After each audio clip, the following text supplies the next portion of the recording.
Le texte suivant est extrait du vaste mémoire publié à la fin du mois d'août 2021 à l'intention de l'ensemble de l'Église du Seigneur sur la terre, selon un ordre direct reçu du Seigneur à la fin de juillet 2021, et transmis aux adresses ainsi qu'aux contacts de l'Assemblée de Krefeld en Allemagne, de même qu'à ceux de plusieurs assemblées et croyants à travers le monde.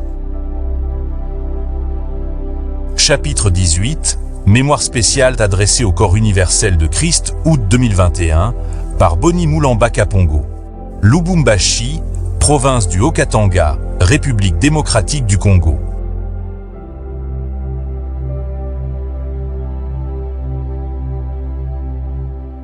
Critique sur la tenue des sœurs, la vie des croyants.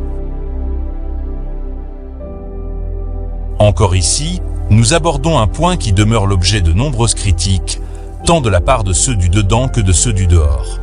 Ce sujet revêt une importance d'autant plus grande que l'occasion nous est donnée de mettre en lumière certains points essentiels, du fait que les responsables ont caché à l'Église, depuis le commencement, toutes sortes de péchés commis par des croyants.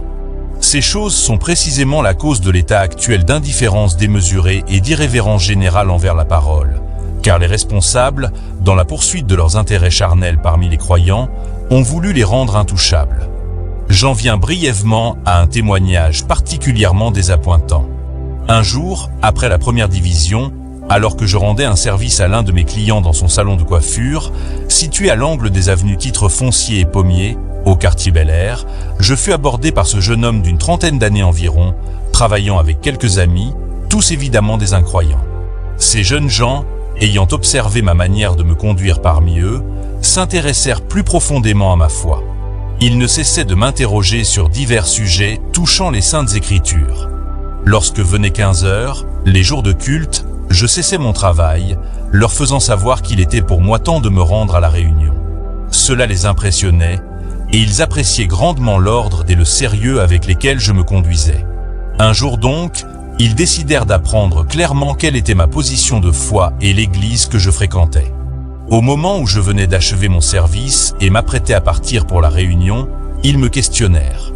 Ils avaient déjà compris, en voyant ma manière de vivre et mes réponses bibliques, que je ne pouvais être qu'un croyant du message du temps de la fin. Je leur confirmai que j'étais croyant du message de l'heure. Alors, ils insistèrent avec force pour connaître l'emplacement de l'église que je fréquentais. Je leur indiquai l'avenue principale, l'avenue des cimetières, menant à celle des sapins, en partant de l'avenue des Savonniers. Ils imaginèrent d'abord Sion Tabernacle, situé dans une ruelle s'achevant également sur l'avenue des cimetières. J'écartai cette idée et leur expliquai qu'il fallait reculer d'une ruelle sur la gauche avant d'atteindre celle de Sion Tabernacle.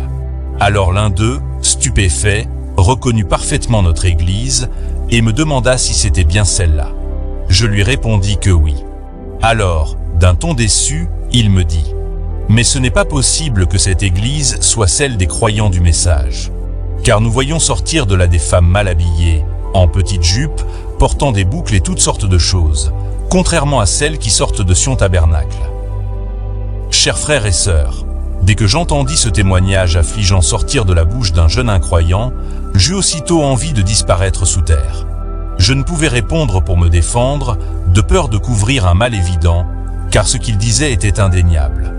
Comme si cela ne suffisait pas, un autre ajouta qu'ils avaient entendu des rumeurs selon lesquelles, à cet endroit même, un prédicateur aurait été accusé d'avoir vécu dans la prostitution. Une minute de plus était pour moi insupportable. Je pris congé d'eux, exprimant mon retard au culte. Les jours qui suivirent, un matin, j'en parlais au frère Jean-Pierre Calombo, alors qu'il se trouvait dans le sanctuaire. Mais à le voir, cela ne le toucha aucunement.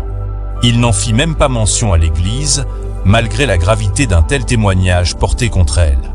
Je compris alors à quel point il portait une lourde responsabilité sur le troupeau de Dieu.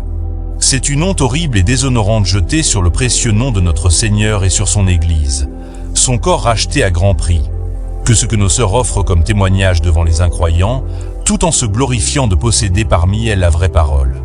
Oui, il est temps de dénoncer vigoureusement ces choses qui jettent l'opprobre sur le nom du Seigneur et sur sa parole. Une autre fois, le 10 décembre 2019, sur les réseaux sociaux, je reçus d'un frère d'une autre orientation de foi la question suivante, que je rapporte textuellement. Citation. Frère Boni, Au cours des âges, les apôtres ont condamné avec la dernière énergie le port des artificiels chez les femmes, voire même les tresses. Mais pourquoi vous, qui prétendez être dans la vraie doctrine, cautionnez-vous les tresses, le port de mèches, plantes, chez les femmes? Veuillez me répondre. Voici la réponse que j'ai donnée. Bien-aimés frères, nulle part nous n'avons soutenu une mauvaise tenue ou un mauvais comportement d'une sœur.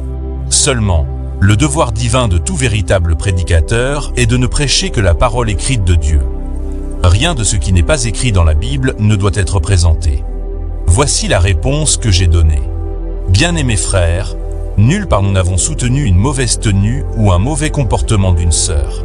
Seulement, le devoir divin de tout véritable prédicateur est de ne prêcher que la parole écrite de Dieu. Rien de ce qui n'est pas écrit dans la Bible ne doit être présenté comme prédication, enseignement ou exhortation. C'est ce que firent les apôtres, frère Branham, et tout véritable ministre de Dieu. Il revient au ministre responsable d'une assemblée locale d'exposer toute la volonté de Dieu concernant la vie des croyants, conformément à l'Écriture. Et aux croyants, frères comme sœurs, de se laisser interpeller et corriger par l'Esprit de Dieu au moyen de sa parole. S'ils ne le font pas, après avoir été avertis, ou si le ministre se dérobe à exposer fidèlement la parole à ce sujet, c'est qu'il y a un problème. On ne doit pas forcer les croyants à ne pas vivre comme le monde, car cela produirait des hypocrites et non de véritables croyants transformés par l'Esprit de Dieu par sa parole. Si les sœurs d'une assemblée locale n'obéissent pas à la parole ou se comportent comme le monde, la faute revient souvent aux responsables qui s'abstiennent d'exposer la parole avec autorité et d'appliquer les principes bibliques envers ceux et celles qui, tout en étant longtemps sous l'écoute de la parole, ne veulent pas obéir. C'est ainsi que se maintiennent au milieu du peuple l'esprit de désobéissance, de malice et de méchanceté qui agit en eux. Cependant, une chose est certaine. Nous attendons la restauration promise par le Seigneur, pendant laquelle la crainte divine qui était au commencement sera de nouveau imposée aux croyants. Acte 5, versets 1 à 13, et toute désobéissance sera punie. Car le Seigneur se manifestera de manière directe et surnaturelle dans chaque assemblée de l'épouse afin de procéder à sa pleine et totale sanctification avant que survienne la dernière phase, l'achèvement et l'enlèvement. Cette crainte pour la parole ne sera pas le produit d'un prédicateur qui force les sœurs à bien s'habiller ou à garder leur chevelure, mais bien du Seigneur, duquel vient la véritable sanctification par le moyen de sa parole de vérité et de son esprit. Éphésiens 4, versets 20 à 24, etc. Ainsi, toute désobéissance à la parole sera punie et ôtée par le Seigneur de manière directe du milieu du peuple de Dieu. Car le jugement doit commencer par la maison de Dieu, 1 Pierre 4, verset 17. Moi, Paul, je vous prie par la douceur et la bonté de Christ, moi, humble d'apparence lorsque je suis au milieu de vous, et plein de hardiesse à votre égard lorsque je suis éloigné. Je vous prie, lorsque je serai présent, de ne pas me forcer à avoir recours à cette hardiesse dont je me propose d'user contre quelques-uns qui nous regardent comme marchant selon la chair. Si nous marchons dans la chair, nous ne combattons pas selon la chair. Car les armes avec lesquelles nous combattons ne sont pas charnelles, mais elles sont puissantes, par la vertu de Dieu, pour renverser les forteresses. Nous renversons les raisonnements et toute hauteur qui s'élève contre la connaissance de Dieu, et nous amenons toute pensée captive à l'obéissance de Christ. Nous sommes prêts aussi à punir toute désobéissance, lorsque votre obéissance sera complète. Vous regardez à l'apparence. Si quelqu'un se persuade qu'il est de Christ, qu'il se dise bien que, comme il est de Christ, nous aussi nous sommes de Christ. Et quand même je me glorifierais un peu trop de l'autorité que le Seigneur nous a donnée pour votre édification et non pour votre destruction, je n'en aurai pas honte, afin que je ne paraisse pas vouloir vous intimider par mes lettres. Car, dit-on, ces lettres sont sévères et fortes, mais présent en personne, il est faible et sa parole est méprisable. Que celui qui parle ainsi considère que tel nous sommes en parole dans nos lettres, étant absent, tel aussi nous sommes dans nos actes, étant présents. 2 Corinthiens 10, du verset 1 à 11. Que le Seigneur vous bénisse. Fin de citation. Nous devons, avant toute chose, comprendre que l'objectif principal que nous poursuivons ici sur terre, conformément au plan divin, est l'éternité. Et là, seule la perfection entrera. Ainsi, déjà ici-bas, nous qui avons cru à la véritable parole qui sanctifie devons nous laisser corriger par elle dans tous les domaines de notre vie, sans exception et sans la moindre restriction. Ce n'est qu'ainsi que nous pourrons expérimenter, par l'Esprit, la pleine purification et sanctification qui conduit à la perfection. Notre manière de vivre et de nous conduire ici montrera si nous appartenons réellement au Dieu saint. Frère Branham affirmait que pour connaître l'état d'une église, il suffisait d'observer les femmes qui la fréquentent. Il critiquait sévèrement le comportement de certaines femmes croyantes qui se fardaient au point de n'être plus reconnaissables et qui portaient des shorts en public. La parole n'a-t-elle pas été suffisante pour tous? Ou voulons-nous que le Seigneur descende lui-même parmi nous et agisse comme il a fait autrefois au milieu de son peuple pour que nous soyons remplis de crainte à son égard? Frères, je ne veux pas que vous ignoriez que nos pères ont tous été sous la nuée, qu'ils ont tous passé au travers de la mer, qu'ils ont tous été baptisés en Moïse dans la nuée et dans la mer, qu'ils ont tous mangé le même aliment spirituel et qu'ils ont tous bu le même breuvage spirituel, car ils buvaient à un rocher spirituel qui les suivait, et ce rocher était Christ. Mais la plupart d'entre eux ne furent point agréables à Dieu, puisqu'ils périrent dans le désert. Or, ces choses sont arrivées pour nous servir d'exemple, afin que nous n'ayons pas de mauvais désirs, comme ils en ont eu. Ne devenez point idolâtres, comme quelques-uns d'eux, selon qu'il est écrit, « Le peuple s'assit pour manger et pour boire. » Puis ils se levèrent pour se divertir. Ne nous livrons point à l'impudicité, comme quelques-uns d'eux s'y livrèrent, de sorte qu'il en tomba 23 000 en un seul jour. Ne tentons point le Seigneur, comme le tentèrent quelques-uns d'eux, qui périrent par les serpents. Ne murmurez point, comme murmurèrent. Quelques-uns d'eux, qui périrent par l'exterminateur, point ces choses leur sont arrivées pour servir d'exemple, et elles ont été écrites pour notre instruction, à nous qui sommes parvenus à la fin des siècles. Ainsi donc, que celui qui croit être debout prenne garde de tomber. 1 Corinthiens 10, versets 1 à 12. Or, nous aussi, en ce temps de la fin, avons vu l'accomplissement des grandes promesses du plan du salut. Un prophète a été appelé et envoyé avec le message de l'appel à sortir et de la préparation de l'église épouse. Le Seigneur s'est manifesté par la colonne de feu et la nuée, l'église en a été témoin. Par ce message, il nous a donné ses instructions comme manne fraîche et eau pure. Tout ce qui est nécessaire pour l'instruction, la préparation et l'achèvement de l'église nous a été donné dans son intégralité. Et nous avons tout reçu comme parole vivante venant directement du Seigneur, sans en rien rejeter. Nous avons obéi à l'appel à sortir, à la séparation de toute doctrine humaine, et nous reconnaissons chaque enseignement du mandat divin comme étant, ainsi dit le Seigneur. Il est maintenant temps pour l'obéissance pratique totale. Maintenant est venu le temps pour le Seigneur, par son esprit, doté de son Église toute chose qui ne se soumet pas entièrement à sa parole révélée et restaurée, reçue par le mandat universel de l'enseignement et de la distribution de la nourriture spirituelle. Matthieu 24, verset 45. Au travers de cette divine commission ont également été publiées toutes les prédications de frère Branham, dans lesquelles le Seigneur a parlé avec abondance, clarté et vigueur, détaillant chaque aspect de la vie d'un croyant dans tous les domaines possibles. Le point le plus insistant a particulièrement porté sur la femme, car nous savons que nous vivons le temps annoncé de la grande séduction et de l'apostasie, exactement comme ce fut le cas en Éden, le jardin de Dieu, réalité que l'Esprit n'a cessé de signaler par la plume de l'apôtre Paul dans plusieurs de ses épîtres. Déjà, plusieurs années après le départ de frère Branham, le Seigneur a averti, dans une assemblée n'étant pas de moindre importance, ce qu'il compte à présent accomplir dans toutes les assemblées de son épouse.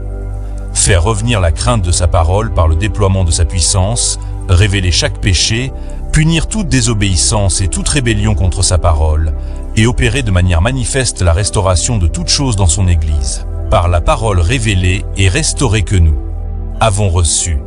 J'invite donc chaque lecteur à considérer, dans un esprit de profonde crainte, de respect et de prière, le témoignage ainsi que les exhortations que nous présentons ci-après. Citation. Le 20 juin 1976, le Seigneur nous parla, après que nous ayons écouté une prédication de frère Branham. Voyez, voyez, mon peuple, ainsi dit le Saint au milieu de vous. Avez-vous pris garde à ma parole que vous avez entendue en cette heure, que j'ai adressée à votre cœur? Ne croyez pas que vous puissiez cacher quelque chose. Car si je vais demander compte aux pécheurs de ses fautes, combien plus le ferai-je à l'égard du juste? Et si vous ne voulez pas que cela soit révélé devant mon tribunal, cela doit être révélé ici.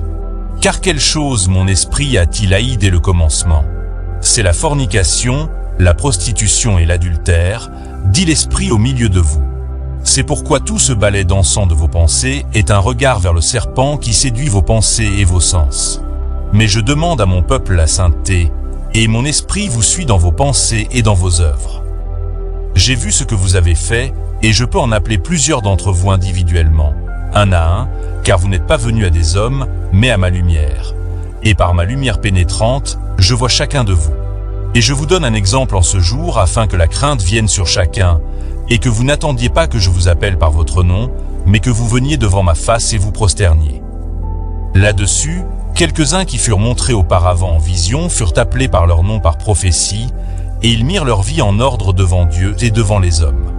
Nous devons tous nous consacrer entièrement à Dieu et demander la grâce du Seigneur pour confesser tout ce dont notre conscience est chargée, afin de mettre cela en ordre. Il dit encore, « Tu n'as pas encore reconnu tout ce que tu devrais confesser, et tes pensées me sont révélées et tes péchés ne sont pas cachés devant ma face. Voyez, ceci est le commencement au milieu de vous. Et celui qui s'opposera continuellement à mon esprit, je l'appellerai publiquement ici, par son nom. Et, sachez-le bien, là-haut aussi, vous serez dévoilés, si vous ne voulez pas l'être ici. » En ces jours, l'Esprit de Dieu accomplit une œuvre en profondeur. Il veut nous délivrer et nous délier de chaque souillure de la chair et de l'esprit. Paul dit ceci, « Ayant donc de telles promesses, bien-aimés, purifions-nous de toute souillure de la chair et de l'esprit, en achevant notre sanctification dans la crainte de Dieu. » 2 Corinthiens 7, verset 1. Nous avons reçu les plus grandes promesses de Dieu. Nous sommes déjà déclarés par Dieu saints et bien-aimés. Néanmoins, c'est maintenant le temps de la purification de toute souillure de la chair et de l'esprit. C'est seulement de cette manière qu'une pleine sanctification peut être opérée en nous. Il est écrit, « Sans la sanctification, nul ne verra le Seigneur. » Après que le Saint-Esprit nous ait conduits dans les plus profonds mystères et pensées de Dieu, au moyen de la révélation de sa parole, il agit maintenant pour opérer une profonde purification dans la vie de ceux qui veulent subsister devant Dieu. Il n'y a aucune utilité pour personne à se prévaloir des expériences faites avec le Seigneur, qu'il s'agisse de la conversion, de la nouvelle naissance, du baptême du Saint-Esprit ou de quelque bénédiction que nous ayons reçue. Maintenant, le Seigneur ordonne à tous les croyants de se soumettre à cette pleine purification et sanctification, et cela dans la crainte de Dieu. Avant que les dernières promesses puissent être réalisées, ce processus d'entière purification doit être accompli en nous, 1 Jean 3, verset 3. Le péché originel est survenu de deux manières. Premièrement, la désobéissance à la parole de Dieu, la souillure de l'esprit de l'homme. Deuxièmement, la transgression de la parole et la souillure de la chair. Dans la parole de Dieu, l'une est appelée une prostitution spirituelle et l'autre, une prostitution charnelle. Nous devons nous débarrasser radicalement de ces deux choses, sans égard pour notre prestige personnel. Le Seigneur veut nous briser et faire de nous un vase servant à son honneur. Souvent, c'est à cause de notre prestige et de notre orgueil que nous sommes retenus de confesser nos péchés, et c'est là justement que se trouve l'obstacle qui empêche l'esprit de déborder vraiment et la pleine victoire de la croix de se manifester. Nous n'avons rien à perdre, ni rien à cacher. De toute façon, tout est rendu manifeste devant Dieu. Et si nous ne voulons pas que cela soit mis à nu devant le tribunal de Christ seulement, alors nous devons déjà le faire ici-bas. Je sais que c'est un chemin difficile, un chemin de renoncement à soi-même, un chemin d'humiliation. Mais c'est le chemin de Dieu pour nous, en cette heure. Bienheureux celui qui désire recevoir la grâce d'être également obéissant en cela. Il ne s'en repentira jamais. Nous devons simplement comprendre qu'il ne s'agit pas des grandes choses que nous faisons, mais bien des petites que nous ne faisons pas. La désobéissance commence déjà par la transgression d'une parole que nous ne prenons pas avec exactitude. Nous devons reconnaître qu'il y a un autre esprit qui se cache derrière chaque désobéissance, et une séduction est liée à cela. Par cela même, nous nous plaçons sous l'influence de l'ennemi et il reçoit un certain droit sur nous. Même pour ce qui concerne l'habillement, le Seigneur nous a montré le chemin. À maintes reprises, Frère Branham a parlé de cela dans ses prédications. Comment une sœur, même si elle est aussi pure qu'un lit, devra rendre compte devant le Seigneur pour s'être vêtue d'une façon qui a attiré l'attention des hommes sur elle et leur a fait commettre adultère avec elle dans leurs pensées. Dans les prédications de frère Branham, l'Esprit de Dieu s'est sans cesse rapporté à cela, et il nous a énergiquement exhortés à ce sujet en ces derniers temps. J'aimerais répéter ici cette exhortation et engager toutes les sœurs, au nom du Seigneur, à s'habiller sans excentricité, d'une manière chaste et modeste, de façon n'exciter en rien la convoitise des hommes. Je suis bien conscient qu'en publiant cette exhortation, nous ne ferons pas l'unanimité des croyants. Mais je sais que tous ceux qui sont destinés à l'enlèvement prendront au sérieux cette exhortation et qu'ils se laisseront purifier de chaque souillure de la chair et de l'esprit, afin d'être dans une pleine sanctification, comme l'exige de nous la parole de Dieu. Il est impossible que nous nous appuyions sur la grâce seule, sans prendre au sérieux chaque parole de Dieu. Celui qui expérimente la grâce reçoit aussi la force de transposer la parole en actes et d'accomplir déjà sur cette terre la volonté de Dieu. Dieu n'exige rien de nous que nous ne puissions faire. Il n'y a personne qui ne se soit souillé d'une façon ou d'une autre et n'ait péché en pensée, en parole ou en acte. Aucun ne peut jeter la première pierre ou montrer du doigt quelqu'un d'autre. Que chacun donc s'examine devant le Seigneur et confesse ses propres fautes et péchés, et non pas ceux des autres. L'amour de Dieu couvre une multitude de péchés, pourvu qu'après avoir tout confessé, la grâce amenant le pardon vienne dans notre vie. Le Seigneur veut une Église sans tache ni ride, et c'est ainsi qu'il la présentera. Devant lui, car c'est ce que déclare sa parole. Lettre circulaire numéro 8, de septembre 1976. Fin de citation. Ceci doit être porté au plus profond de notre pensée et de notre cœur, avec tout le sérieux possible. Chaque sœur qui se vêtit d'une manière attirant sur elle le regard des hommes doit savoir qu'en réalité, ce n'est nullement l'Esprit de Dieu qui l'inspire, mais bien le serpent ancien, qui séduit ses pensées et l'entraîne à se conduire ainsi. Et pour chaque acte posé par les sœurs dans leur manière de s'habiller, de même que pour les hommes qui se laissent séduire par ces comportements, tous doivent savoir qu'ils auront à en rendre compte devant le tribunal du jugement divin. Beaucoup de sœurs et de frères se trompent lourdement, en s'imaginant que la prostitution ou l'adultère ne peuvent exister que sous une forme corporelle. Cependant, aux yeux du Seigneur, la réalité est tout autre, car le Seigneur l'a fait clairement connaître par sa parole. Mais moi, je vous dis que quiconque regarde une femme pour la convoiter a déjà commis un adultère avec elle dans son cœur. Matthieu 5, verset 28. Sur ce point, l'Esprit a parlé de manière distincte et claire par la bouche du frère Branham, rappelant avec force la gravité spirituelle de ces choses. Citation. « Je ne veux pas que vous vous en preniez à moi, mais que votre cœur soit béni. Sœur, je dois être sincère. Savez-vous que si vous vous habillez de ce genre d'habits sexy que l'on porte ici dans les rues, et qu'un pécheur vous regarde, pendant que vous êtes habillé comme cela, savez-vous que vous allez répondre d'avoir commis adultère avec ce pécheur-là au jugement? Jésus a dit, « Quiconque regarde une femme pour la convoiter a déjà commis un adultère avec elle dans son cœur. » Et si vous vous habillez comme cela, c'est vous qui êtes coupable de vous être exposé comme cela devant lui. Sondez les Écritures et voyez si c'est vrai. C'est vrai. Eh bien, vous pourrez être tout aussi pur qu'un lys. C'est vrai. Mais tant que vous vous exposez dans ce genre de trucs modernes. Et vous aussi, les mamans. Voyez-vous, lorsque vous sortez, vêtus de ces pantalons et des vêtements de ce genre, vivant ainsi, et lorsque vous sortez dans la rue, et portant ces vêtements modernes et bizarres, qui vous dénudent et vous donnent une autre apparence, voyez-vous, et vous sortez là dans la rue, avec une apparence complètement sexy. Vous pourriez être tout aussi innocente et pure que possible vis-à-vis de votre mari et tout, mais si vous sortez dans la rue et qu'un homme vous regarde parce que vous vous êtes présenté de la sorte, vous êtes coupable, et vous répondrez au jour du jugement d'avoir commis adultère avec chaque homme qui vous a regardé comme cela. C'est ce que la Bible dit. Mon intention n'est pas de vous blesser, mais je dois me tenir avec vous au jugement un de ces jours pour répondre de cette parole. Vous direz, moi, je ne porte pas ça. Ces drôles de petits habits sexy et souillés, des femmes ici dans des rues dans ces robes où elles ont l'air d'y être moulées. Vous direz, frère Branham, vous savez quoi? C'est tout ce qu'on vend. Mais, sœur, ce n'est pas une excuse, on vend toujours des machines à coudre. C'est vrai. Certainement que c'est la vérité. Et j'aimerais vous dire quelque chose pour en finir avec ceci juste une minute. Savez-vous quoi? Au jour du jugement, vous pourrez être tout aussi pur que le lys vis-à-vis de votre mari, mais vous aurez à répondre devant Dieu d'avoir commis adultère. La Bible déclare, Jésus a dit, « Quiconque regarde une femme pour la convoiter a déjà commis adultère avec elle dans son cœur. » Quand ce pécheur vous regarde et vous convoite, même s'il ne vous a jamais touché, quand il répondra d'adultère, vous serez coupable d'avoir commis cela avec lui. C'est ce que déclare la Bible.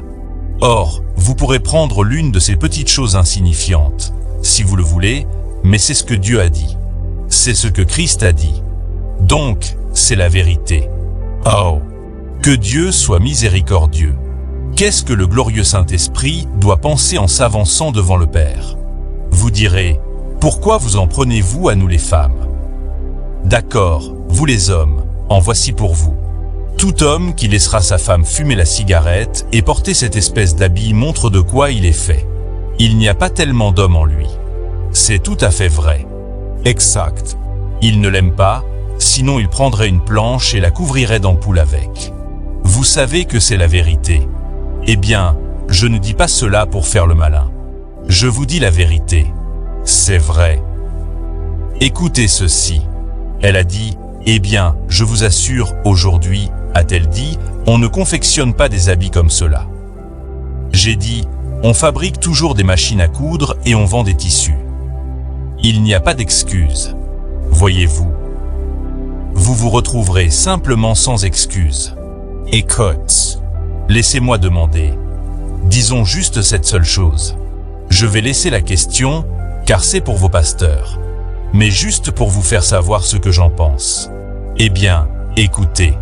Lorsque vous viendrez à la barre du jugement, savez-vous que vous pourrez être condamné là même pour avoir commis adultère alors que vous étiez tout aussi pur que le lys? Jésus a dit, « Celui qui regarde une femme pour la convoiter. » Certaines parmi vous les femmes, vous laissez vos filles sortir là, revêtues de ces habits, et marcher là. Eh bien, et si ce pécheur descend la rue et regarde cette femme en la convoitant? Il aura à répondre pour cela au jour du jugement, d'avoir commis adultère. Qui a fait ça? Qui en est coupable? C'est elle, pour s'être exposée comme cela. C'est tout à fait vrai. Ne vous en prenez pas à moi. Parlez-en à Dieu. C'est vrai. Et permettez-moi de vous demander quelque chose.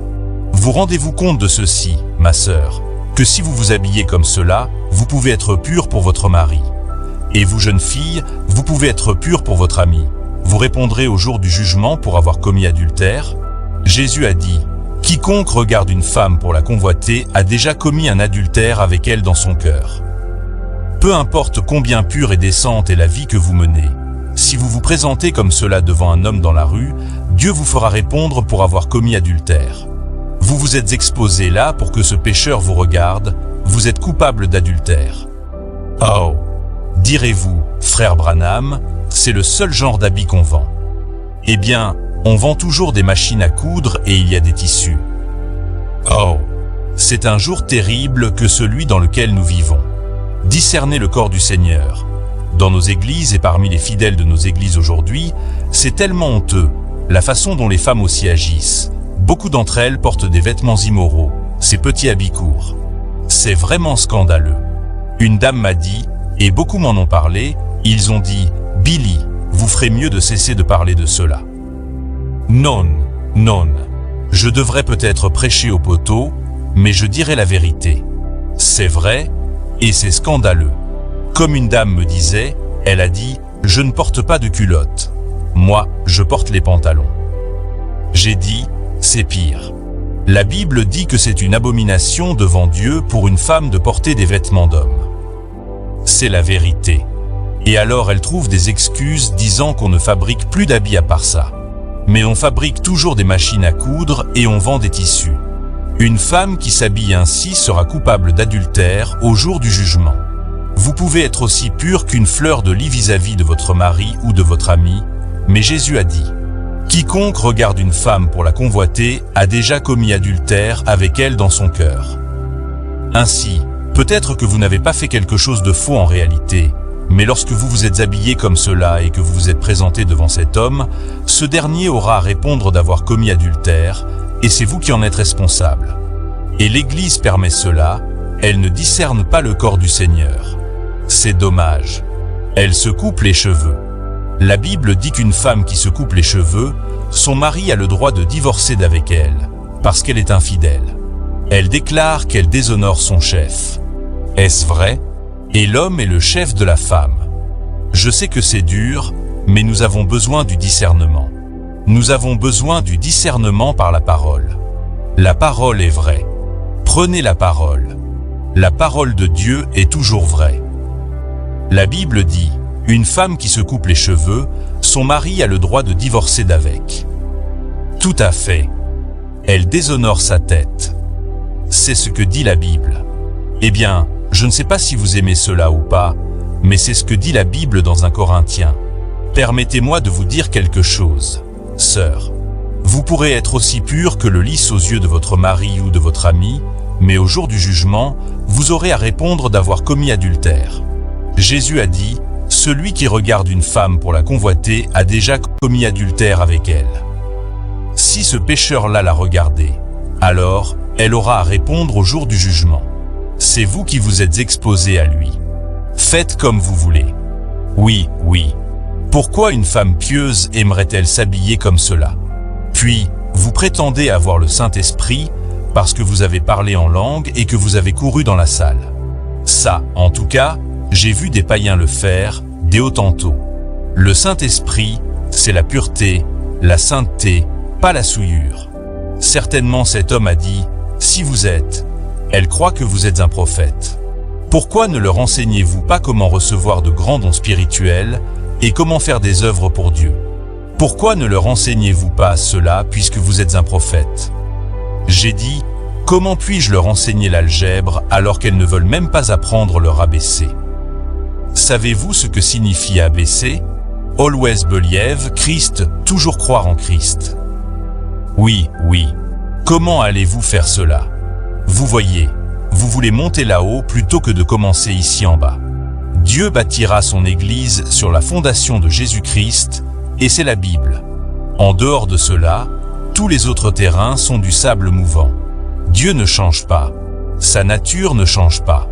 Il a créé les femmes différentes des hommes, les hommes différents des femmes.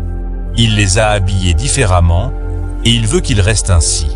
Voyez, les femmes veulent paraître comme des hommes, et les hommes veulent paraître comme des femmes. Oh là là, quelle perversion! Et tout, on dirait, les gens sont sous une emprise qu'on ne peut pas changer. On dirait un grand monstre, une grande obscurité. Si vous comprenez de quoi je parle, c'est dans l'esprit. Un monstre s'est emparé d'eux, et il n'arrive simplement pas à s'en défaire. Il y a trop de Hollywood, trop de télévision, trop d'autres non-sens. Tout ce que nous avons est pollué. Il n'est pas étonnant qu'il soit dit. Si l'œuvre n'est pas écourtée, à cause des élus, aucune chair ne sera sauvée. Nous avons difficile de distinguer certaines femmes des hommes. Fin des citations. Que celui qui a reçu des oreilles spirituelles pour entendre l'entende et le comprenne, et qu'il se mette ainsi à travailler avec crainte et tremblement à son salut. C'en est réellement un comble. Mais que le Seigneur fasse quelque chose pour que tout cela puisse s'arrêter à tout jamais. Il est tellement abominable et odieux que des sœurs en arrivent même à s'exposer sur les réseaux sociaux afin d'obtenir davantage d'appréciation de leur beauté et de leur posture de la part de tout le monde. On ne peut pas comprendre de quelle manière le diable en arrive à se servir même des sœurs pour commettre de telles infamies. Et voir également des frères qui les encouragent et s'exposent eux-mêmes pour se faire voir et apprécier. On se demanderait si, de même, le Seigneur, s'il était sur terre en notre temps, se permettrait de publier ses photos sur les réseaux sociaux pour se procurer un certain nombre de « j'aime » de la part des internautes ou des membres de ces réseaux. Et cela, si réellement c'est du plus profond de notre cœur que nous chantons ce cantique « Je veux être comme Jésus ». Ayons honte de nous-mêmes et abandonnons toutes ces choses impures, afin de nous attacher de tout notre cœur au Seigneur et de lui consacrer tout notre temps dans la parole et dans la prière. Il est donc légitime que les principes bibliques concernant le règlement des péchés entre croyants dans l'Église, conformément à l'Écriture, soient également appliqués aux sœurs qui, depuis longtemps, ont écouté la parole mais continuent malgré cela à se comporter de la sorte, afin que ce qui est mal aux yeux de Dieu soit réprimé du milieu des croyants. 1 Corinthiens 5, versets 12 à 13. Sinon, comme le dit l'Écriture, s'accomplira dans l'Église ce contre quoi nous avons été mis en garde, et les conséquences les plus dévastatrices surgiront. Car c'est bien à tort que vous vous glorifiez. Ne savez-vous pas qu'un peu de levain fait lever toute la pâte carre ? Faites disparaître le vieux levain, afin que vous soyez une pâte nouvelle, puisque vous êtes sans levain. Car Christ, notre Pâque, a été immolé. Célébrons donc la fête, non avec du vieux levain, non avec un levain de malice et de méchanceté, mais avec les pains sans levain de la pureté et de la vérité. 1 Corinthiens 5, verset 6 à « Nous devons voir chaque chose telle que Dieu la voit et nous éloigner de tout ce qui est péché à ses yeux, c'est-à-dire toute chose, petite ou grande, qui soit contraire à sa parole. Car chaque péché est, en réalité, un démon. Et celui qui commet un seul péché est en réalité possédé d'un esprit impur. C'est pourquoi une repentance et une confession véritable, ainsi qu'une conversion biblique, sont absolument nécessaires, afin que l'on soit délivré par la puissance du nom de Jésus-Christ, lavé par son sang précieux et sanctifié par la parole de vérité. Mes petits enfants, je vous écris ces choses afin que vous ne péchiez point. Et si quelqu'un a péché, nous avons un avocat auprès du Père, Jésus-Christ le juste. Il est lui-même la victime expiatoire pour nos péchés, non seulement pour les nôtres, mais aussi pour ceux du monde entier. 1 Jean 2, versets 1 à 2.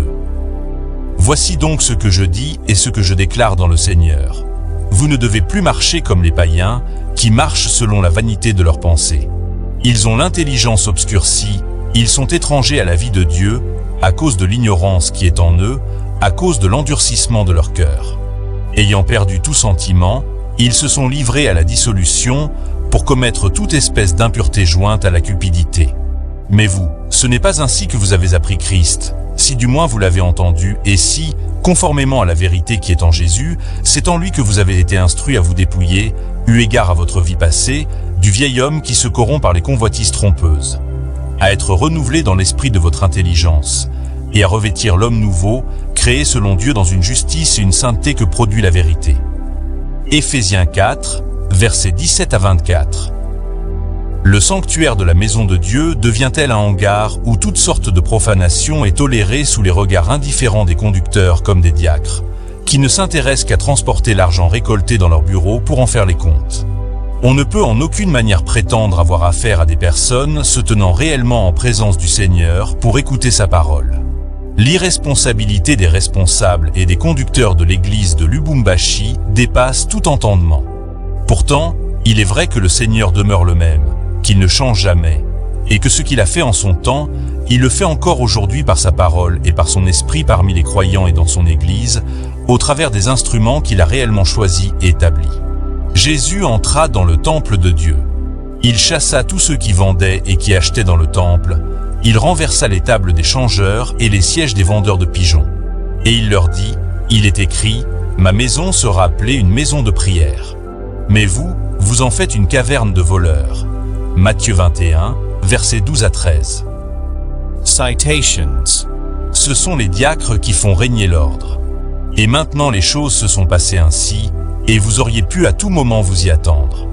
Mais souvenez-vous que les diacres sont les policiers de la maison de Dieu, peu importe ce qu'en pensent les autres.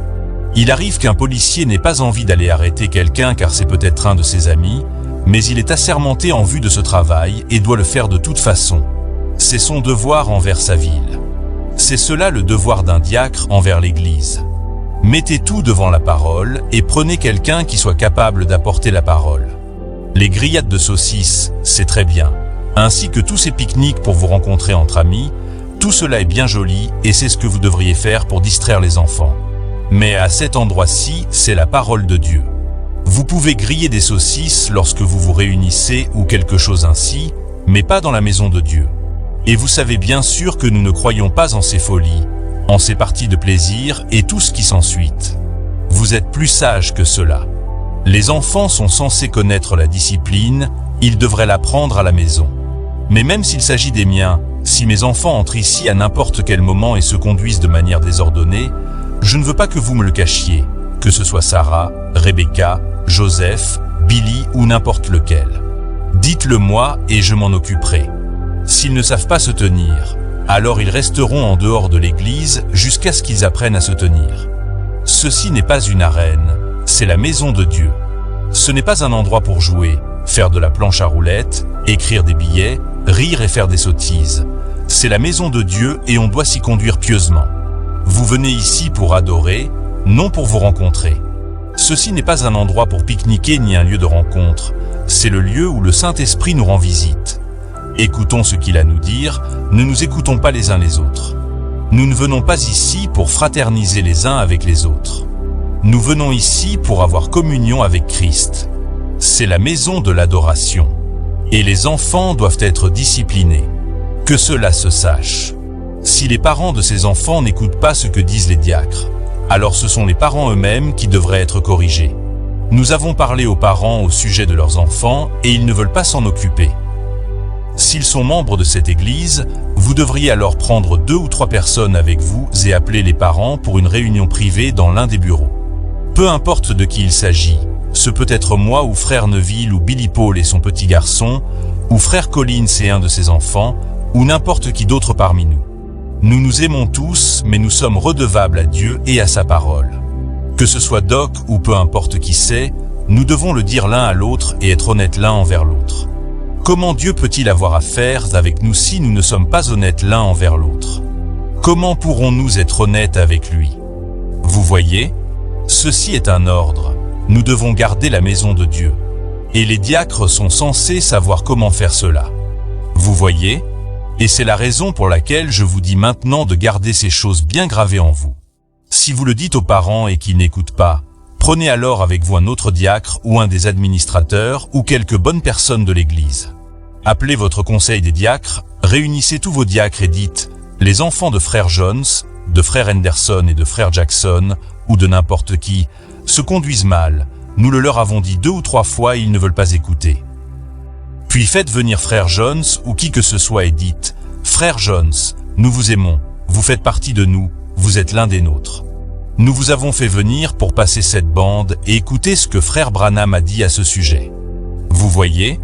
Maintenant nous vous avons demandé de faire en sorte que vos enfants se conduisent bien. Vous voyez?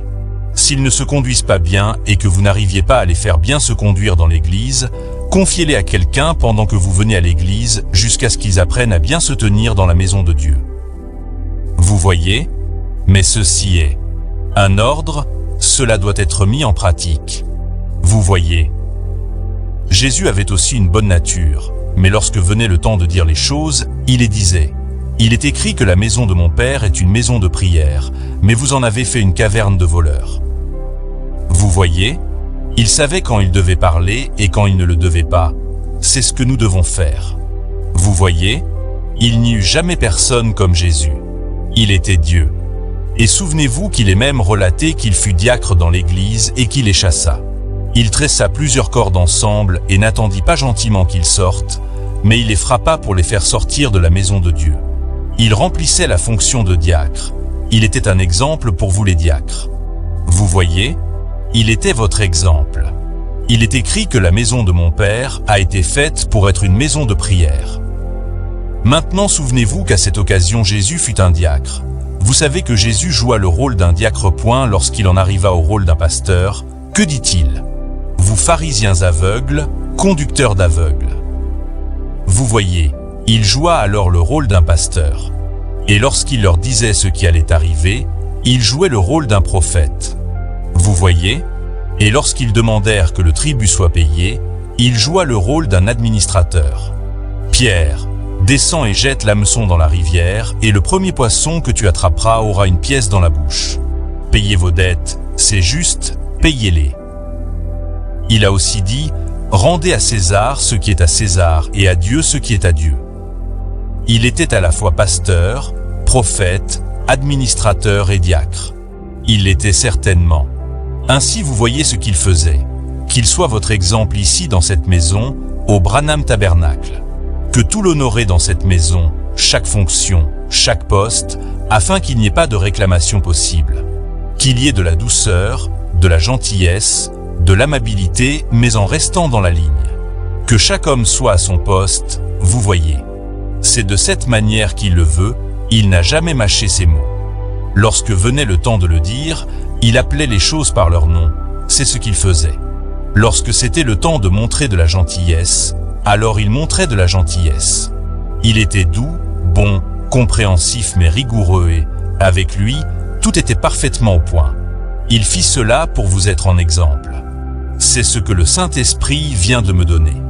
Auparavant, je n'avais jamais pensé ainsi à cela, je n'avais jamais pensé qu'il avait été diacre. Et pourtant il le fut, vous voyez. Il a agi en tant que diacre. Nous avons confiance que le Seigneur vous aidera maintenant à exécuter ses ordres pour le royaume de Dieu. La raison pour laquelle je vous ai dit cela est que je pense que vous êtes passé du stade des enfants à celui des adultes.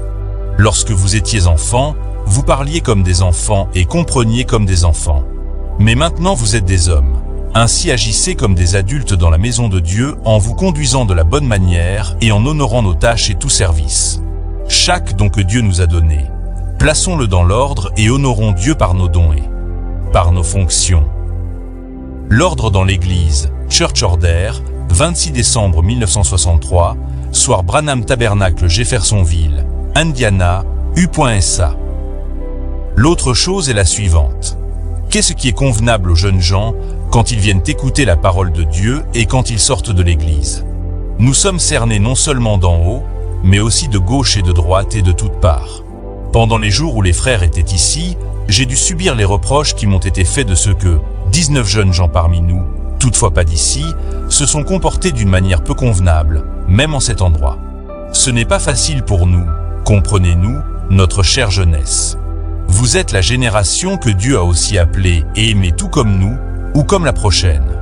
Mais dans la maison de Dieu, il faut que la crainte, le respect devant Dieu, devant sa parole règne, ainsi que pour tout ce qui a un rapport avec elle.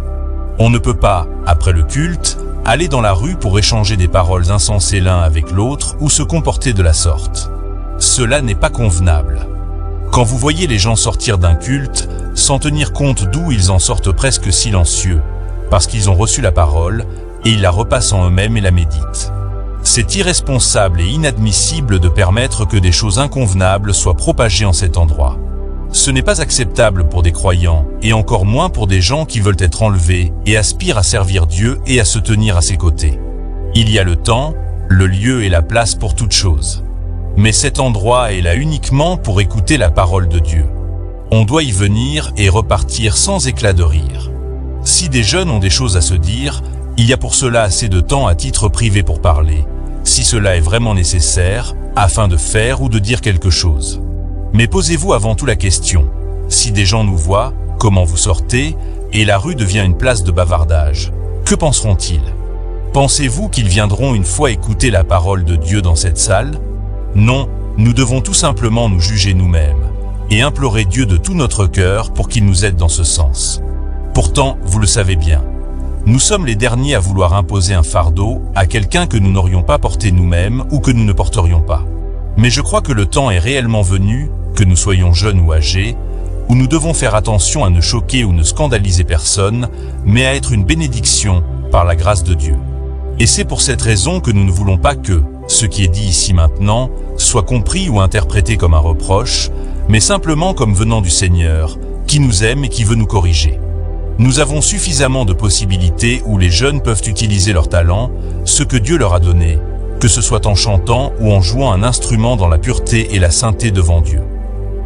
Prédication pour les jeunes tenue le 15 septembre 1970 à Crefeld par le frère Ewald Frank. Fin des citations. L'apôtre Paul a exhorté son compagnon Timothée, et cela concerne également tout croyant, serviteur comme fidèle, de savoir, conformément à l'Écriture, comment il faut se conduire dans la maison de Dieu, qui est l'Église du Dieu vivant, la colonne et l'appui de la vérité. 1 Timothée 3, verset 15. Un diacre qui refuse de veiller sur l'ordre et de l'appliquer dans l'Église démontre clairement que ce n'est pas le Seigneur qui l'a établi à ce service. Car l'Esprit du Seigneur, en tout serviteur, ministre de la parole, évêque, diacre ou responsable de quelque tâche, ne le fera agir que selon les prescriptions assignées à sa fonction, telles qu'elles sont décrites dans la sainte parole de Dieu. Quiconque, frère ou sœur, aspire à un ministère ou à une tâche dans l'Église, doit impérativement, selon la parole, être sanctifié et rempli du Saint-Esprit, afin d'être sous la conduite de l'Esprit qui dirige l'Église dans tous ses domaines. Selon la logique de l'Écriture, on n'a aucun droit d'établir qui que ce soit à un service dans l'Église s'il n'a pas été au préalable baptisé du Saint-Esprit, si réellement l'on veut parler d'une Église biblique, née de l'Esprit et conduite par l'Esprit. Car celui qui n'est pas rempli du Saint-Esprit aura toujours de la difficulté à se soumettre à la direction de l'Esprit qui n'agit qu'en accord avec la parole de l'Écriture. Qu'il s'agisse du ministère de la parole, de la surveillance en matière d'ordre, de la chorale, de la garde ou de toute autre tâche, tout doit être placé sous la supervision du Saint-Esprit au travers de croyants véritablement baptisés du Saint-Esprit. Une assemblée locale est, en principe, le corps local de Christ dans sa ville.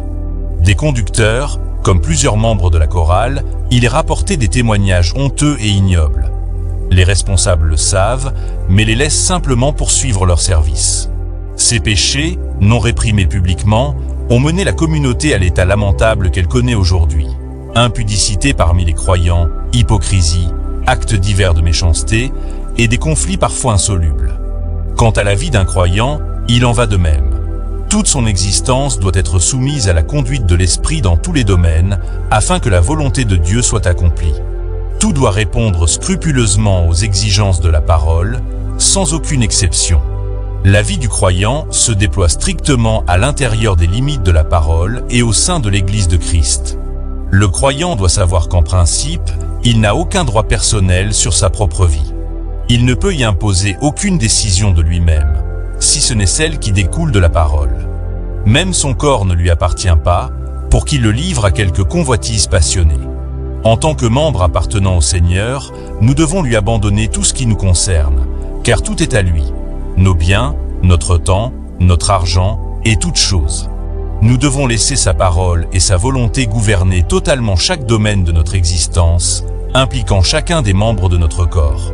Il est écrit dans Marc 12, « Tu aimeras le Seigneur ton Dieu de tout ton cœur, de toute ton âme, de toute ta pensée et de toute ta force. » Marc 12, verset 30. Et encore, « Tu adoreras le Seigneur ton Dieu, et tu le serviras lui seul. » Matthieu 4, verset 10. Il est également écrit, « Que le Dieu de paix vous sanctifie lui-même tout entier, et que tout votre être, l'esprit, l'âme et le corps, soit conservé irrépréhensible lors de l'avènement de notre Seigneur Jésus-Christ. Celui qui vous a appelé est fidèle, et c'est lui qui le fera. » 1 Thessaloniciens 5, versets 23 à 24. Plusieurs déclarent facilement ces paroles pieuses, « J'appartiens tout entier au Seigneur. Tout ce qui est à moi est à lui. » Pourtant, leur manière de vivre démontre le contraire et révèle que ce ne sont que des mots. Beaucoup se tiennent en réalité en dehors de l'Église de Christ.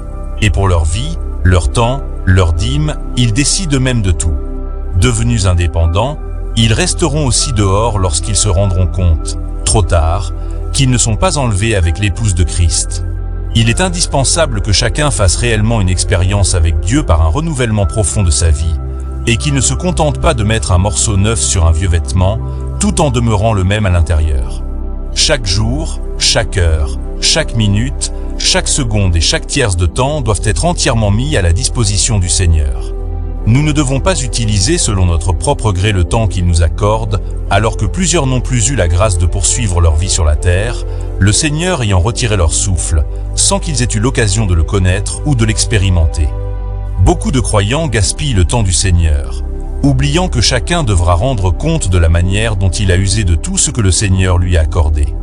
Au contraire, nous devons discerner, dans chaque chose reçue de sa main, quelle est la volonté du Seigneur, afin de lui plaire en toutes choses. Les croyants font de leur argent ce qui leur plaît, achetant des choses qui n'ajoutent rien à la gloire de Dieu.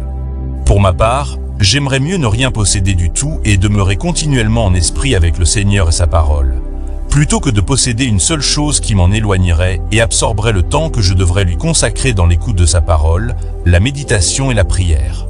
Notre argent ne devrait servir qu'à ce qui constitue nos besoins légitimes et non à satisfaire nos convoitises.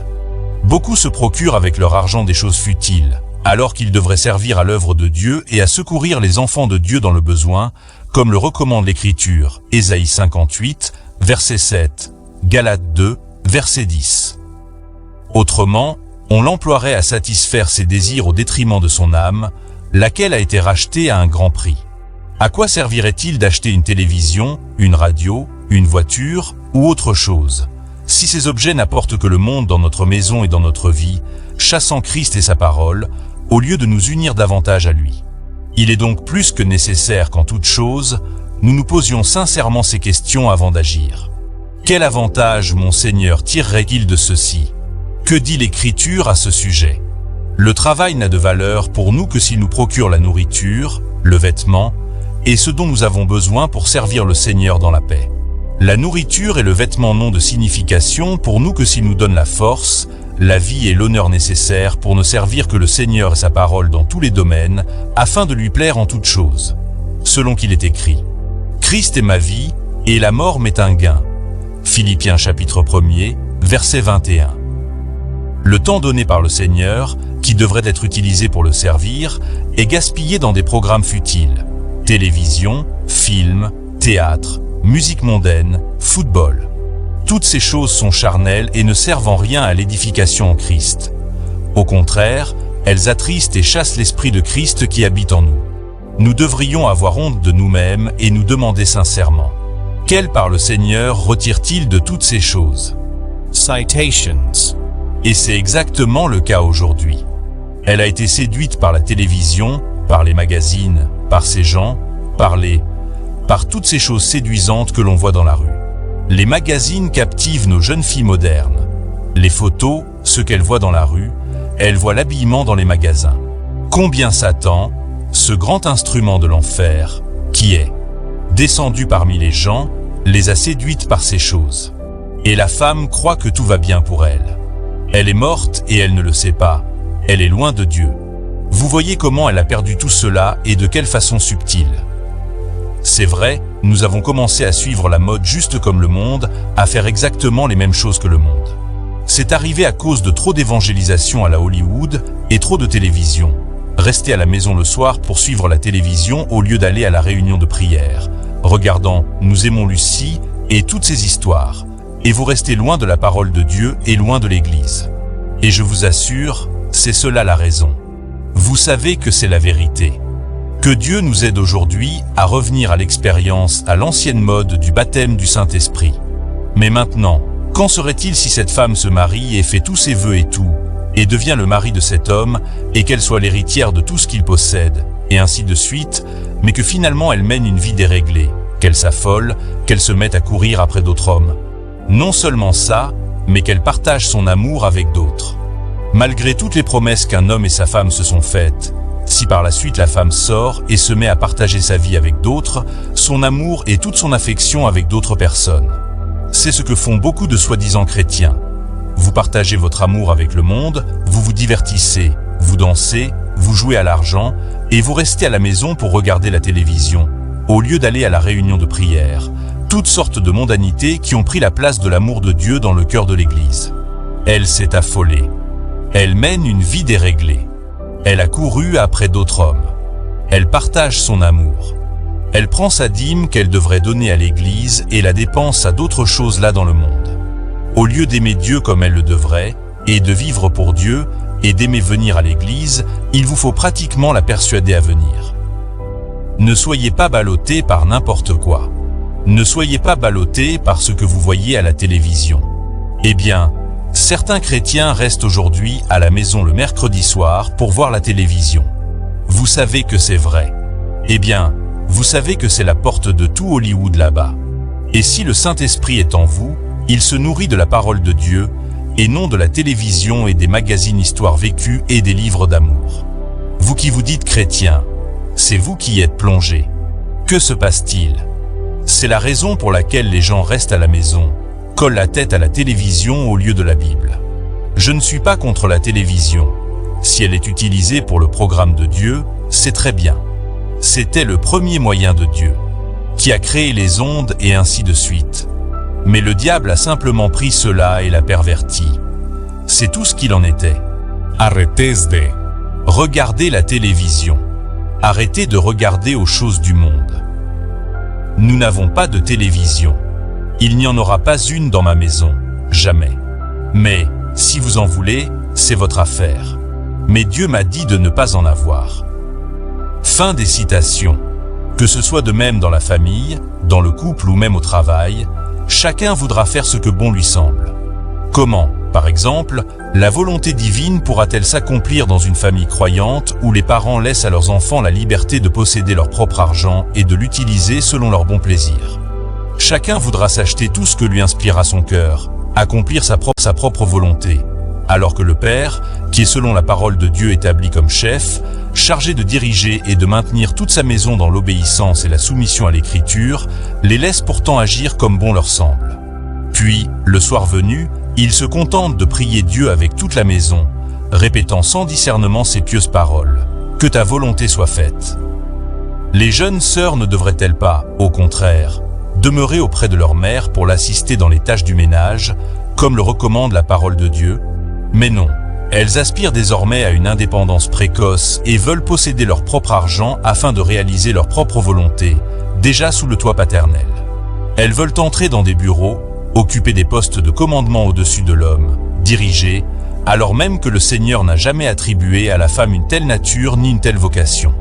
Ces aspirations ne procèdent que de l'esprit maudit de ce siècle, qui exalte l'émancipation de la femme et la parité. Il y a lieu de se demander si, plus tard, une telle femme sera capable d'être, selon Dieu, une véritable épouse pour son mari. Acceptera-t-elle de recevoir de son mari ce dont elle a besoin? Si déjà dans la maison de son père, elle veut se suffire à elle-même, accomplir sa propre volonté et se rendre indépendante de tout? Déjà, l'ainsi dit le Seigneur nous avertit dans l'Apocalypse que l'église de l'ère de Laodicée se comporterait exactement comme la femme moderne, émancipée par le diable, prétendant n'avoir besoin de rien, bien qu'elle se glorifie d'être l'église de Christ. Parce que tu dis, je suis riche, je me suis enrichi, et je n'ai besoin de rien. Et parce que tu ne sais pas que tu es malheureux, misérable, pauvre, aveugle et nu, je te conseille d'acheter de moi de l'or éprouvé par le feu, afin que tu deviennes riche, et des vêtements blancs afin que tu sois vêtu et que la honte de ta nudité ne paraisse pas, et un collier pour oindre tes yeux, afin que tu vois. Apocalypse 3, versets 17 à 18. C'est cela. Christ veut que son Église dépende de lui seul, trouvant en lui toutes ses richesses. Et ainsi devrait être toute femme devenue véritablement chrétienne envers son mari. Mais aujourd'hui, c'est l'inverse. C'est le mari qui préfère rester à la maison, dépendant de sa femme qui travaille pour subvenir aux besoins du foyer. La parole nous montre le modèle du couple véritablement uni dans le Seigneur. De même que l'Église, qui représente la femme, dépend en toute chose de Christ qui prend soin d'elle, même pour sa nourriture, ainsi la femme doit dépendre de son mari. Femmes, soyez soumises à vos maris comme au Seigneur. Car le mari est le chef de la femme, comme Christ est le chef de l'Église, qui est son corps, et dont il est le sauveur. Éphésiens 5, versets 21 à 33. La soumission exigée de la femme envers son mari croyant inclut également la dépendance dans les choses terrestres. Mais l'esprit moderne se moque de telles paroles. Il n'est écrit nulle part que la femme doit nourrir et prendre soin de son mari. C'est au mari de travailler pour pourvoir aux besoins de sa femme et de ses enfants, et d'en prendre soin. Une fois, le frère Jean-Pierre Calombo déclara avec audace, depuis la chaire, lors d'une réunion de jeunesse, des paroles diamétralement contraires à l'Écriture. Avec le soutien du frère Pierre Omatoukou, il recommanda aux jeunes une pratique coutumière chez les témoins de Jéhovah et répandue dans plusieurs groupes du message. Celle de l'examen sanguin avant le mariage, et cela dans le but de vérifier si le futur conjoint aurait contracté quelque maladie jugée dangereuse, eux qui en ont toujours eu peur par manque de foi. Une autre fois, il donna aux sœurs un exemple dépourvu de tout fondement scripturaire, celui d'une femme qui, ayant étudié le droit à l'université, fut un jour appelée par le parquet où elle avait déposé une demande d'emploi longtemps auparavant, après la mort soudaine de son mari. Sur cette base sans valeur biblique, il recommanda sévèrement aux jeunes sœurs de n'accepter une proposition de mariage que lorsqu'elles auraient au moins achevé le premier cycle universitaire. Comment quelqu'un prétendant prêcher la parole du message qui ramène à la foi biblique peut-il avancer de telles assertions arbitraires, totalement dépourvues de fondements scripturaires et même contradictoires aux prescriptions de la parole? Comme l'apôtre Paul, on se demandera, est-ce pour mépriser et faire honte à celles qui n'ont pas étudié, telles que la plupart des femmes exemplaires auxquelles la parole et l'esprit ont rendu témoignage, comme Marie? Heureuse celle qui a cru. Luc chapitre 1er, verset 45. Femmes, soyez également soumises à vos maris, afin que, si quelques-uns n'obéissent point à la parole, ils soient gagnés sans parole par la conduite de leurs femmes. 1 Pierre 3, versets 1er à 6. Il n'est pas écrit « Heureuse celle qui a étudié », mais bien « Heureuse celle qui a cru ». On ne doit en aucune manière faire des études une condition pour qu'une croyante accède au mariage. Cela est non biblique et conforme au train de ce monde. Comme le dit la citation, « Un homme qui a du respect devant lui-même et devant Dieu placera l'étalon de la parole. » Les années d'école, les diplômes, le savoir, l'instruction, tout cela est secondaire. Ce que Dieu a fait dans la personne, c'est cela qui a de la valeur. Prédication pour les jeunes, tenue par Ewald Frank à Krefeld en 1974. Oui, peut-être que cette antique saoudienne de Sarah, comme plusieurs femmes modernes émancipées s'en moquent en usant de ce terme, n'aurait même pas obtenu un certificat de primaire. Cependant, le Seigneur l'a choisie comme modèle pour les sœurs, pour le seul fait qu'elle a cru et obéi au Seigneur, et fut soumise à son mari, étant élue pour participer à l'héritage céleste. Et cela suffisait pour le Seigneur. Tout celui qui lit couramment et méticuleusement les lettres circulaires écrites de la part de Dieu, et qui écoute ou lit les prédications de frère Branham, saura faire une nette différence entre celui qui dispense véritablement la nourriture spirituelle au troupeau, et celui qui se contente simplement de parler de frère Branham, du message et de frère Frank, tout en poursuivant pourtant ses propres objectifs dans l'Église et dans l'œuvre de Dieu, prêchant ce qui ne provient que de son propre fond.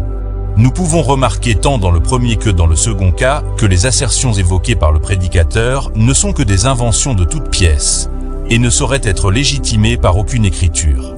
Aucune écriture ne prescrit à un couple de jeunes croyants de procéder au test de sang avant le mariage. Comme également nous venions de l'éclaircir au sujet de la dot, que plusieurs tentent déjà de transformer furtivement en enseignement pour légitimer cette manière de faire.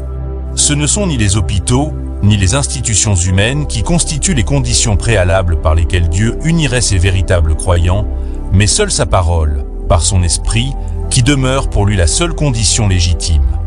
Jusqu'à présent, ceux qui s'adonnent à cette absurde idée de test sanguin avant le mariage, et qui l'attribuent faussement à frère Branham, n'ont jamais su présenter une seule citation ni aucun appui scripturaire pour soutenir leur argument erroné. Ce ne sont que des inventions pieuses, érigées par les hommes sous le nom du prophète de Dieu, dans le seul but d'exalter leurs pratiques coutumières. Pour ce qui concerne le second cas, la situation est identique, et même plus dangereuse, car non seulement il est totalement antiscripturaire, mais en plus, il pousse les sœurs à se comporter en révolte ouverte contre les prescriptions bibliques imposées par l'Esprit aux jeunes femmes. Fondamentalement, Dieu, le Seigneur, n'a jamais ordonné à la femme de travailler, mais bien à l'homme. La femme doit jouir du pain du travail de son mari, comme le Seigneur l'a établi. Tes désirs se porteront vers ton mari, et il dominera sur toi. Genèse 3, verset 16. C'est à la sueur de ton visage que tu mangeras ton pain.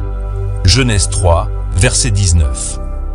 Et encore, jouis de la vie avec la femme que tu aimes, car c'est ta part au milieu du travail que tu fais sous le soleil.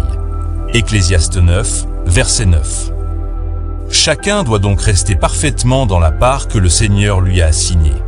De même que l'homme n'a jamais été destiné à enfanter dans la douleur ni à être soumis à sa femme. De même la femme n'a jamais été destinée à tirer sa subsistance par son propre travail lorsqu'elle a un mari. L'ordre divin doit revenir tel qu'il fut au commencement, et nous y parviendrons certainement par sa grâce, dans la prière et la foi. Il est totalement absurde de présenter un raisonnement purement charnel comme une exhortation destinée aux croyants, alors que ceux-ci ne peuvent être exhortés que par la parole qui seule constitue leur autorité. Aucun passage biblique n'exhorte les jeunes femmes à poursuivre des études pour se prémunir d'un éventuel veuvage, ni ne fait des diplômes une condition préliminaire au mariage. Une telle idée est farfelue et totalement étrangère à l'écriture. Que dirons-nous alors des veuves qui, sans avoir jamais étudié, parviennent cependant à élever honorablement leurs enfants par un travail digne et conforme à la condition féminine? Ce type d'exhortation ne produit qu'un esprit mondain, charnel et prétentieux, alors que chaque croyant devrait être lié à la pensée de l'Écriture et en respecter humblement les limites.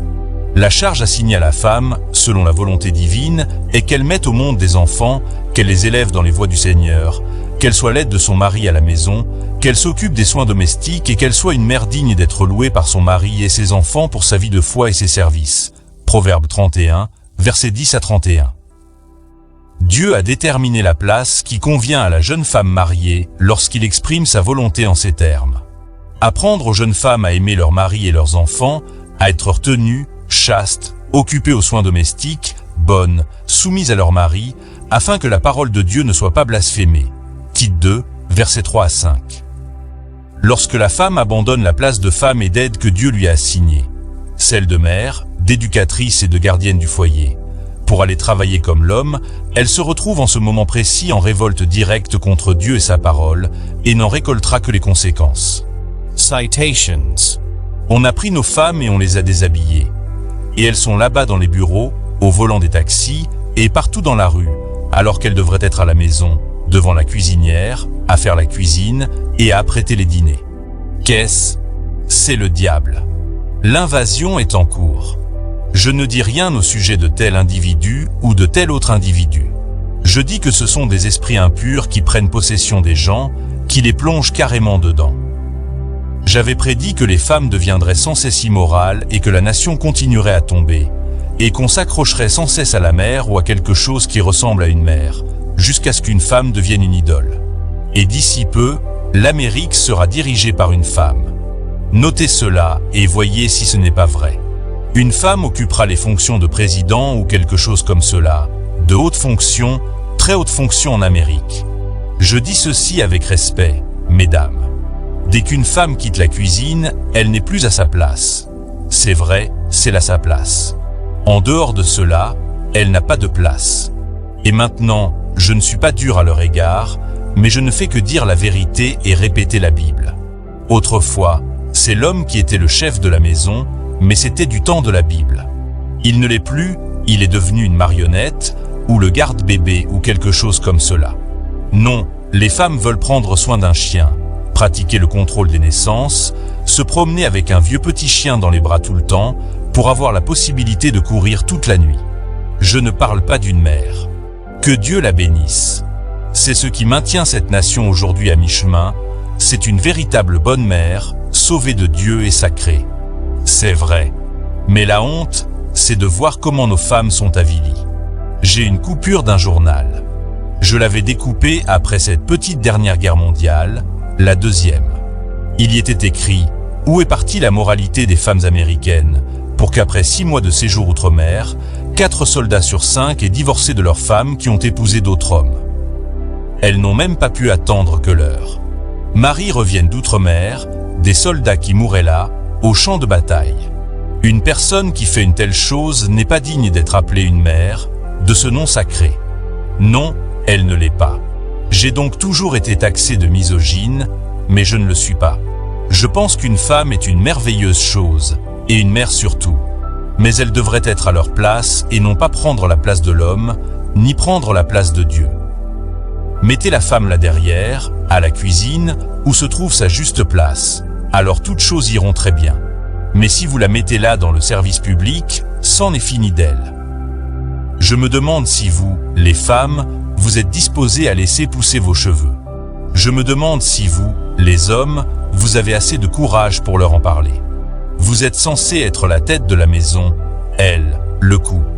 Elle vous fait tourner. C'est le contraire. Pensez-vous qu'un réveil qui secoue pourrait donc désembaucher ces femmes de la fonction publique, de la fonction de policière dans les rues et autres? Elles devraient être à la cuisine. Pensez-vous que vous pourrez la ramener là une fois de plus? Absolument pas. Elle ne le fera jamais, à moins d'être sauvée. Alors elle le fera.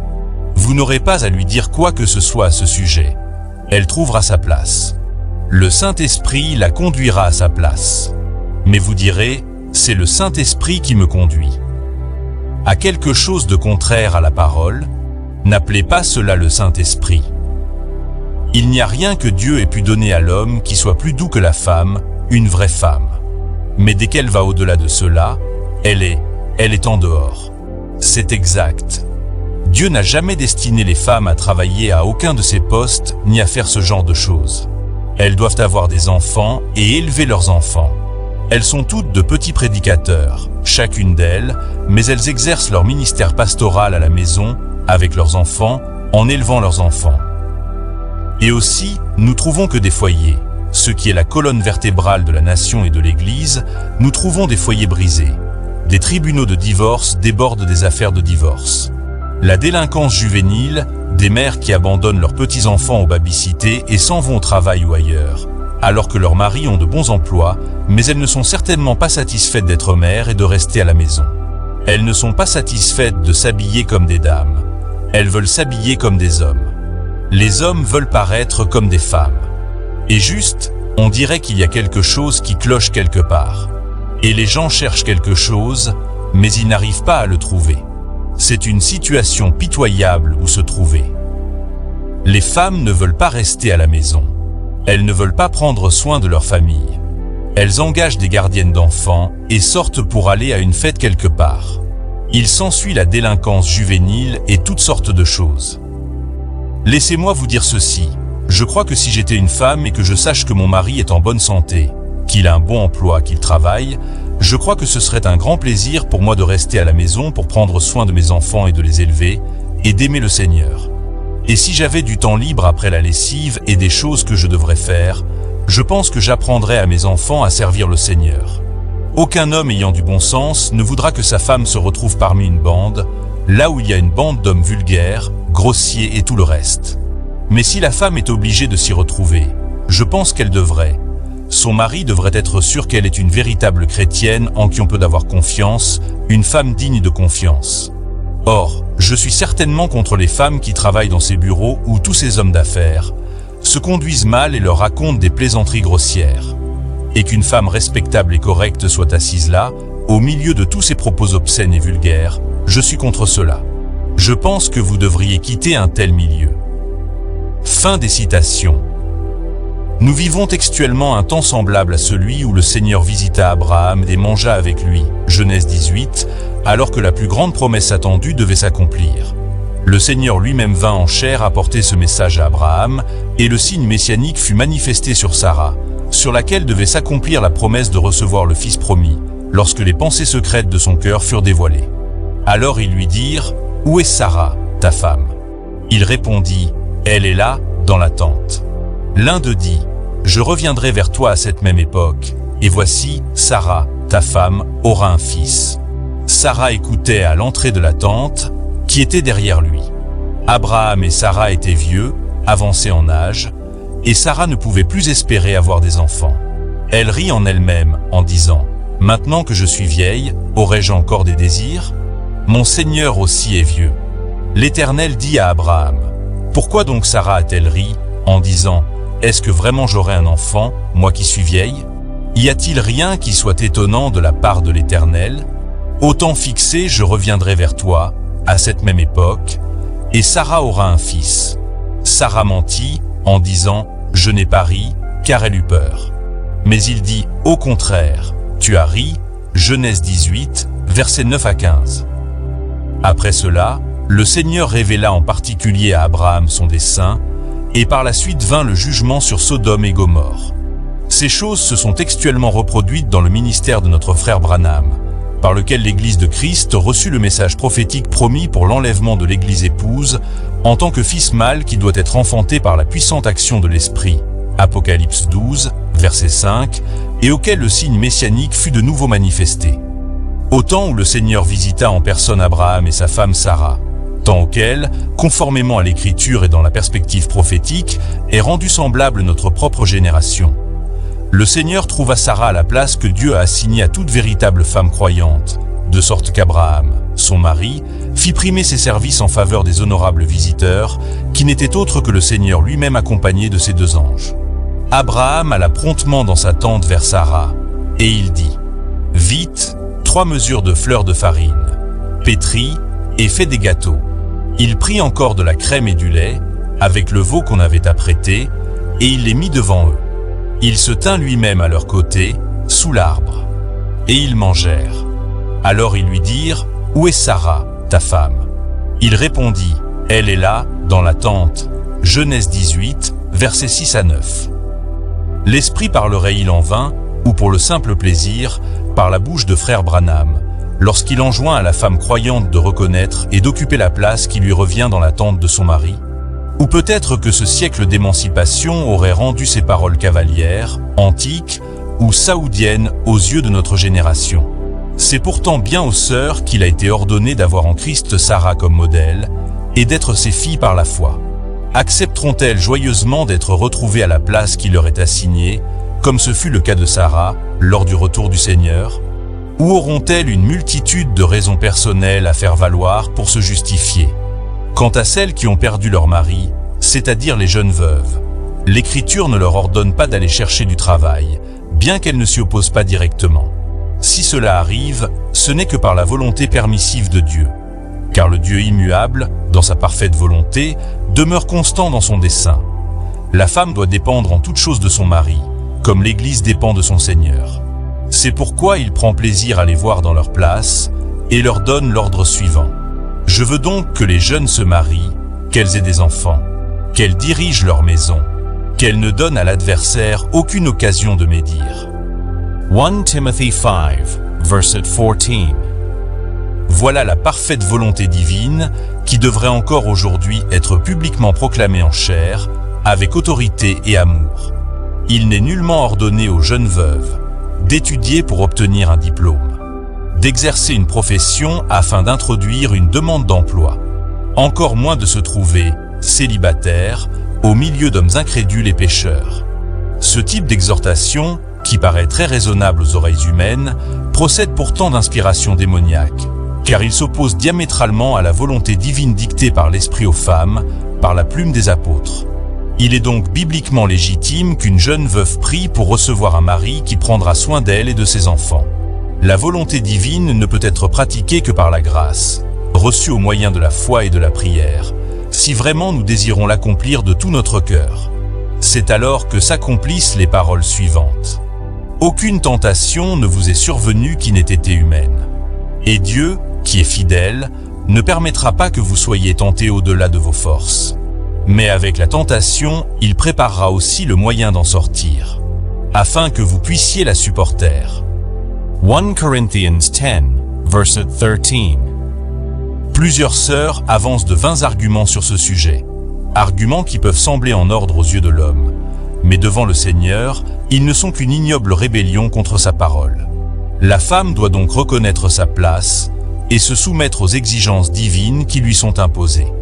Il est vrai que les épreuves surgissent parfois et obligent certaines à quitter la place assignée par Dieu. Mais c'est justement dans de tels moments que la foi, par la prière, doit être exercée pour expérimenter la fidélité immuable de Dieu, l'accomplissement de ses promesses envers ceux qui font sa volonté. Suivent alors ces merveilleuses déclarations. L'Éternel est un refuge pour l'opprimé, un refuge au temps de la détresse. Psaume 9, versets 9 à 10. J'ai cherché l'Éternel, et il m'a répondu. Il m'a délivré de toutes mes frayeurs. Quand on tourne vers lui les regards, on est rayonnant de joie, et le visage ne se couvre pas de honte. Quand un malheureux crie, l'Éternel entend, et il le sauve de toutes ses détresses. Sentez et voyez combien l'Éternel est bon. Heureux l'homme qui cherche en lui son refuge. Craignez l'Éternel, vous ses saints, car rien ne manque à ceux qui le craignent. Les lionceaux éprouvent la disette et la faim, mais ceux qui cherchent l'Éternel ne sont privés d'aucun bien. Psaume 34, versets 4 à 11. Le Père des orphelins, le défenseur des veuves. C'est Dieu dans sa demeure sainte. Psaume 68, verset 5. Heureux celui qui a pour secours le Dieu de Jacob, qui met son espoir en l'Éternel, son Dieu. Il a fait les cieux et la terre, la mer et tout ce qui s'y trouve. Il garde la fidélité à toujours. Il fait droit aux opprimés. Il donne du pain aux affamés. L'Éternel délivre les captifs. L'Éternel ouvre les yeux des aveugles. L'Éternel redresse ceux qui sont courbés. L'Éternel aime les justes. L'Éternel protège les étrangers. Il soutient l'orphelin et la veuve, mais il renverse la voie des méchants. Psaume 146, versets 5 à 9. Ne vous livrez pas à l'amour de l'argent. Contentez-vous de ce que vous avez. Car Dieu lui-même a dit, « Je ne te délaisserai point, et je ne t'abandonnerai point. » C'est donc avec assurance que nous pouvons dire, « Le Seigneur est mon aide, je ne craindrai rien. Que peut me faire un homme ?» Hébreux 13, versets 5 à 6. Et bien d'autres encore. C'est par manque de foi que beaucoup de croyants recourent au mécanisme de leurs propres efforts, et non à la grâce de Dieu. Il faut se rappeler qu'il n'est ni facile ni habituel de vivre une véritable vie de foi. Les peines seront conséquentes, car le Seigneur nous en a avertis. Si quelqu'un veut venir après moi, qu'il renonce à lui-même, qu'il se charge de sa croix, et qu'il me suive. Matthieu 16, versets 24 à 25. vous aurez des tribulations dans le monde, mais prenez courage. J'ai vaincu le monde, Jean 16, verset 33. Il n'est personne qui, ayant quitté, à cause de moi et de la bonne nouvelle, ne reçoive au centuple, avec des persécutions. Marc 10, versets 29 à 30. Tous ceux qui veulent vivre pieusement en Jésus-Christ seront persécutés. 2 Timothée 3, versets 12 à 13. La place nous manquerait pour exposer davantage sur ce sujet. Que l'Esprit de Dieu conduise chaque véritable croyant et chaque véritable croyante à se laisser corriger, à se conformer à l'équilibre de la parole, à se donner entièrement à sa préparation. Si, par la foi, dans un désir ardent d'accomplir la volonté de Dieu, nous nous soumettons scrupuleusement, mot à mot, à ce qui est écrit, alors le Saint-Esprit nous aidera à accomplir toute sa volonté dans tous les domaines de notre vie, et ainsi à lui plaire en toutes choses, en faisant ce qui lui est agréable. Je vous exhorte donc, frères, par les compassions de Dieu, à offrir vos corps comme un sacrifice vivant, saint, agréable à Dieu, ce qui sera de votre part un culte raisonnable. Ne vous conformez pas au siècle présent, mais soyez transformés par le renouvellement de l'intelligence, afin que vous discerniez quelle est la volonté de Dieu, ce qui est bon, agréable et parfait. Romains 12, versets 1er et 2. Que le Dieu de paix vous sanctifie lui-même tout entier, et que tout votre être, l'esprit, l'âme et le corps, soient conservés irrépréhensibles lors de l'avènement de notre Seigneur Jésus-Christ. Celui qui vous a appelé est fidèle, et c'est lui qui le fera. 1 Thessaloniciens 5, versets 23 et 24.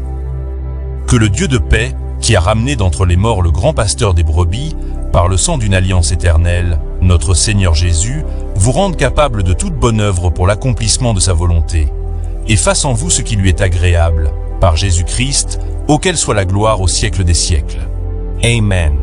Je vous prie, frères, de supporter ces paroles d'exhortation, car je vous ai écrit brièvement, Hébreux 13, versets 20 à 22.